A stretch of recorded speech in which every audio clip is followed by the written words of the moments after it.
بسم اللہ الرحمن الرحیم۔ السلام علیکم۔ حج کے 5 دن کیسے گزاریں، انتہائی آسان اور مختصر ترین طریقے سے بتایا جائے گا۔ حج کسے کہتے ہیں؟ 5 دنوں میں 5 مقامات پر 7 عبادتوں کو ادا کرنے کا نام حج ہے۔ حج کے 5 ایام کون سے ہیں؟ اسلامی سال کے 12ویں مہینے یعنی ذی الحجہ کی 8 تاریخ سے لے کر 12 تاریخ تک 5 دن ایام حج کہلاتے ہیں۔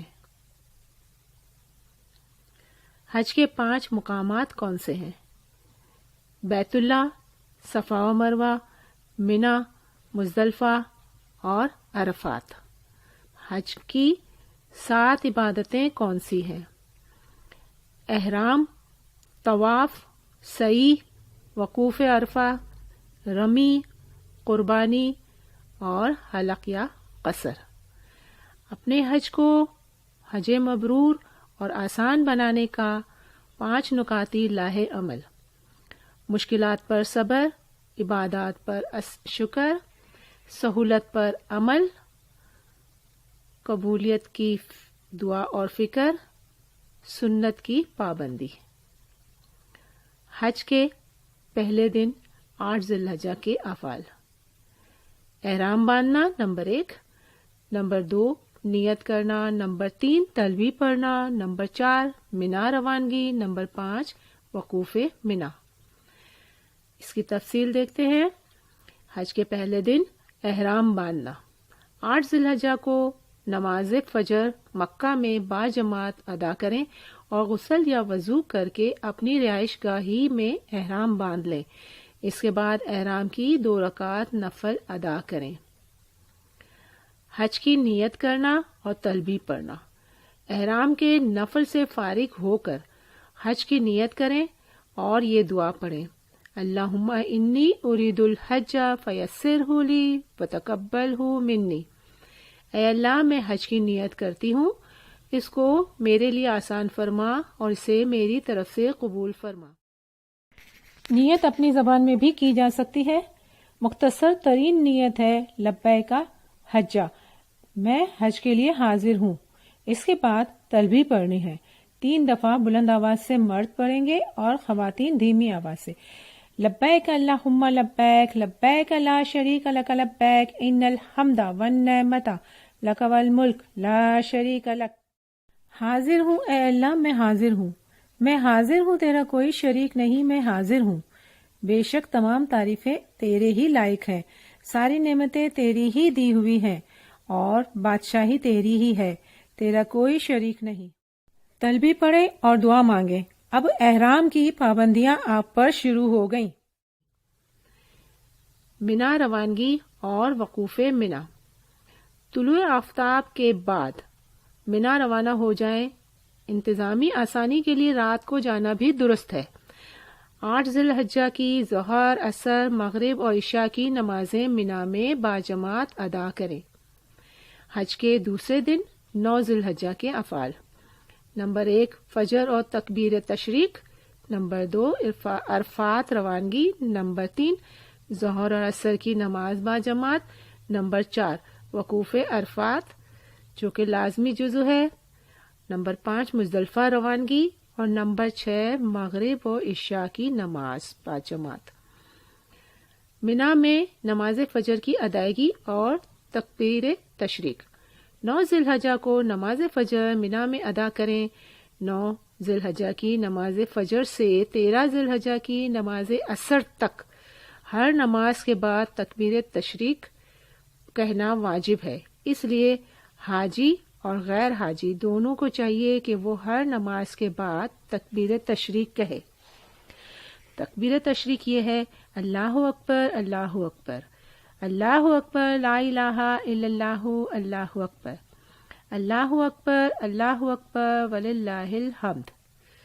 میدان عرفات روانگی اور وقوف عرفہ: طلوع آفتاب کے بعد غسل جو کہ سنت ہے یا وضو کر کے تلبیہ کہتے ہوئے عرفات روانہ ہو جائے۔ اگر کوئی نماز فجر کے بعد اور طلوع آفتاب سے پہلے عرفات کی طرف روانہ ہو گیا تو اس میں بھی کوئی حرج نہیں۔ زوال سے سورج غروب ہونے تک میدان عرفات میں وقوف کرنا حج کا سب سے بڑا رکن ہے۔ اگر کوئی حاجی زوال سے غروب آفتاب تک ایک لمحہ کے لیے بھی عرفات پہنچ گیا تو اس کا حج ہو گیا۔ رسول اللہ صلی اللہ علیہ وآلہ وسلم کا ارشاد ہے، الحج عرفہ، یعنی اصل حج تو عرفہ ہی ہے۔ دوران وقوف عرفہ تلبیہ، دعائیں اور استغفار کرنا۔ یہ وقت قبولیت دعا کا خاص وقت ہے، اس لیے تمام وقت تلبیہ، خشوع اور خضوع اور گریہ وزاری کے ساتھ دعا اور استغفار میں مشغول رہیں۔ اپنے ماضی کے گناہوں اور کوتاہیوں پر اللہ کے حضور معافی کے اور اپنے مستقبل کے لیے گناہوں سے پاک زندگی کے طالب ہوں۔ وقوف عرفہ کے موقع پر نبی اکرم صلی اللہ علیہ وسلم نے مندرجہ ذیل دعا کو بہترین دعا اور بہترین کلمہ قرار دیا ہے۔ لا الہ الا اللہ وحدہ لا شریک لہ، لہ الملک و لہ الحمد وہو علی کل شیء قدیر۔ عرفات میں نماز ظہر اور عصر کی ادائیگی۔ عرفات میں ظہر اور عصر کی نماز اپنے خیموں ہی میں ادا کرے، اور اگر پاسبل ہو تو مسجد نمرہ بھی جایا جا سکتا ہے، لیکن وہاں بہت رش ہوتا ہے، لیڈیز کا وہاں جانا ممکن نہیں ہے بلکہ بہت مشکل ہے۔ غروب آفتاب کے وقت مزدلفہ روانگی۔ غروب آفتاب کے بعد مغرب کی نماز پڑھے بغیر تلبیہ کہتے ہوئے مزدلفہ روانہ ہو جائے، یعنی مغرب کی نماز نہیں پڑھنی، تلبیہ پڑھتے ہوئے مزدلفہ روانہ ہو جانا ہے، لیکن غروب آفتاب کے بعد۔ مزدلفہ میں نماز مغرب اور عشاء کی اکٹھی ادائیگی۔ مزدلفہ پہنچ کر مغرب اور عشاء کی نمازیں ایک اذان اور ایک اقامت کے ساتھ عشاء کے وقت میں باجماعت ادا کریں۔ مغرب اور عشاء کی اکٹھی ادائیگی کا طریقہ: پہلے مغرب کے 3 فرض ادا کریں، پھر تکبیر تشریق اور تلبیہ پڑھیں، اس کے بعد ساتھ ہی عشاء کے فرائض ادا کریں اور تکبیر تشریق اور تلبیہ پڑھیں، پھر مغرب کی 2 سنتیں، پھر عشاء کی 2 سنتیں اور پھر وتر ادا کریں۔ مزدلفہ میں نماز مغرب اور عشاء کی جمع کرنا۔ اگر کسی نے مزدلفہ پہنچنے سے پہلے ہی مغرب کی نماز پڑھ لی تو اس کی نماز نہ ہوگی، اور اس کے ذمہ مزدلفہ پہنچ کر گزشتہ بیان کردہ ترتیب سے دوبارہ نماز پڑھنا لازم ہوگا۔ مزدلفہ میں ذکر و اذکار اور دعائیں کرنا۔ یہ بڑی فضیلت والی اور مبارک رات ہے، اس میں زیادہ سے زیادہ ذکر و تلاوت اور تلبیہ اور دعاؤں کا اہتمام کریں۔ اس رات اپنے پروردگار کو اس خشوع و خضوع سے یاد کریں کہ دل میں اللہ رب العزت کے علاوہ کسی کی یاد نہ ہو۔ حج کے تیسرے دن 10 ذی الحجہ کے افعال: نمبر 1 وقوف مزدلفہ، نمبر 2 منا روانگی، نمبر 3 رمی، نمبر 4 قربانی کرنا، نمبر 5 حلق یا قصر کرنا، نمبر 6 طواف زیارت۔ نماز فجر کے بعد وقوف مزدلفہ۔ وقوف مزدلفہ کی رات دعاؤں میں مشغول ہو کر گزارنے کے بعد فجر کی نماز اول وقت میں باجماعت ادا کریں، پھر سورج نکلنے تک ذکر و اذکار، دعائیں، استغفار اور تلبیہ میں مشغول رہتے ہوئے وقوف وہیں کریں۔ مزدلفہ سے کنکریاں اٹھانا۔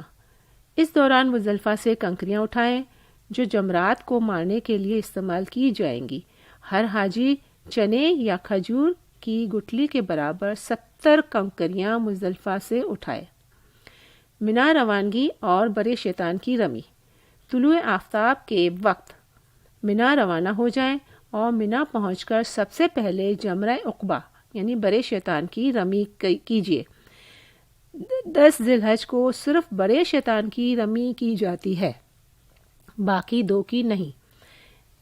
پہلے دن کی رمی کے لیے 24 گھنٹے۔ اس دن رمی کا افضل وقت طلوع آفتاب سے زوال تک ہے، لیکن اس کا جائز وقت 10 ذی الحجہ کے طلوع آفتاب سے لے کر اگلے دن 11 ذی الحجہ کی صبح صادق طلوع ہونے سے پہلے تک ہے۔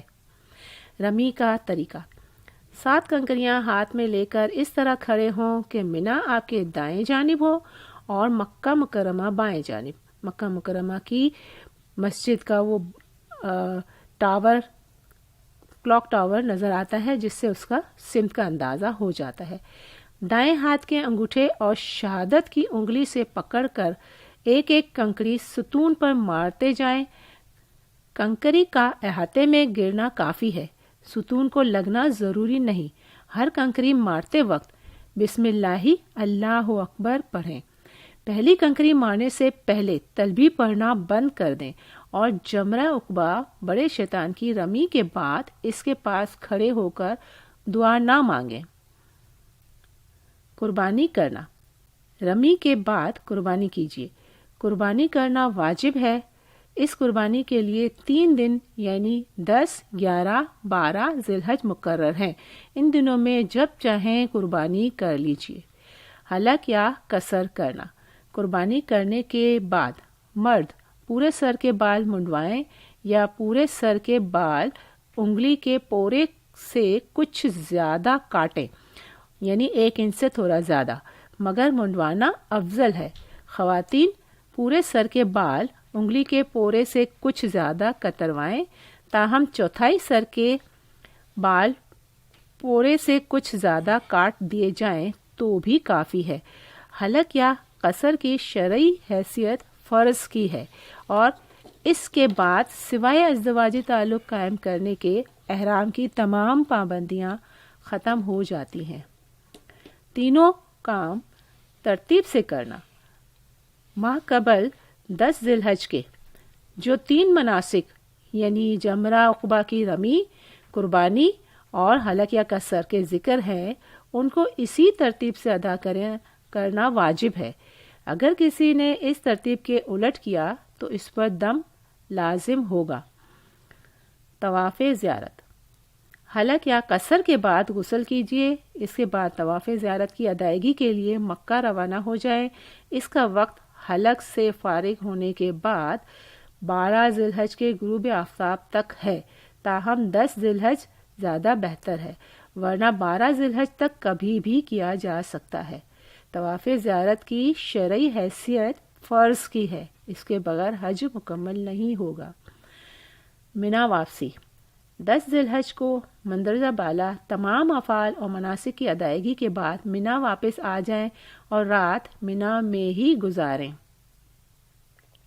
حج کے چوتھے دن یعنی 11 ذی الحج کے افعال: تینوں جمرات کی رمی، قربانی اگر پہلے نہیں کی تو حلق اگر قربانی کے بعد کرنا ہے، اور طواف زیارت اگر پہلے نہیں کیا تو اگر 10 ذی الحج کو کر لیا ہے تو یہ 3 کام نہیں ہوں گے، صرف تینوں جمرات کی رمی باقی ہے۔ تینوں جمرات کی رمی: 11 ذی الحج کو زوال کے بعد تینوں جمرات کی رمی کریں۔ بائیں طور کے پہلے جمرہ اولا یعنی چھوٹے شیطان کو 7 کنکریاں ماریں، پھر اس کے قریب کچھ فاصلہ قبلہ رخ کھڑے ہو کر دعا مانگے، پھر جمرہ وسطی یعنی درمیانے شیطان کو 7 کنکریاں ماریں اور دعا مانگیں، اور وہ بھی قبلہ رخ کھڑے ہو کر۔ پھر جمرہ عقبہ بڑے شیطان کو 7 کنکریاں ماریں، لیکن اس کے پاس کھڑے نہ ہوں اور نہ دعا مانگے۔ اس دن رمی کا سنت وقت زوال سے غروب آفتاب سے پہلے تک ہے، جبکہ اس کا جائز وقت زوال سے صبح صادق طلوع ہونے سے پہلے تک ہے۔ رمی سے فارغ ہو کر منا واپس آ جائیں۔ حج کے 5ویں دن 12 ذی الحج کے افعال: تینوں جمرات کی رمی اور قربانی اور حلق اور زیارت، طواف زیارت اگر نہیں کی تو وہ، اور اگر کر لی ہے تو وہ نہیں کرنا۔